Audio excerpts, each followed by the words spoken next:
Hi there, I'm Iain, aka The Southern Man, Director of IMMagine Australia New Zealand. In this week's blog, something of a cautionary tale.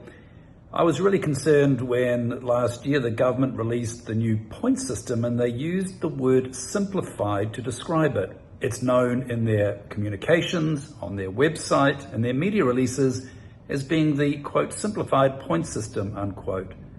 It's really misleading, and I find it deeply troubling because it misleads those into thinking that maybe it's quite easy to assess your eligibility and the process to secure residency just as simple.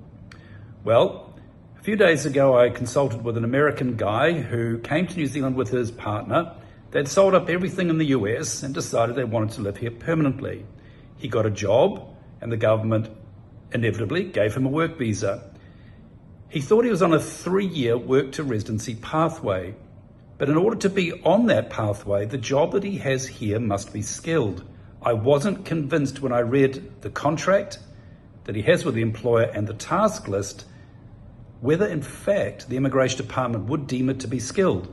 Now that's a really big call, right? The guy has to work for 3 years before he's going to know, by filing a residency application, if his job is going to get him residency or it's not. I had a very robust discussion with my crew, and in the end, we were not convinced it was skilled or that it wasn't. There was clear arguments to be made for it being skilled, and equally, we could imagine more than one immigration officer trying to tell us, well, in fact, don't think it is skilled. So we left him with that advice. We can't give a certainty that the job will be skilled. Ironically, he could take a demotion, and the next level down on his corporate hierarchy is a skilled job. Won't bore you with the reasons why. I suggested he might like to go and talk to his boss about getting a promotion into a job that was demonstrably skilled, or he would need to go and find another job. And until he has skilled employment, the 3-year qualifying period doesn't actually begin.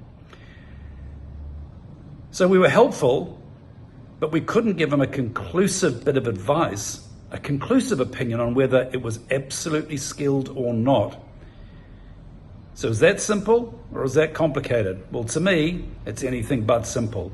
So the system that we now have might be simplified from the previous system, but that don't make it simple. So be careful, and I hope you enjoy the read.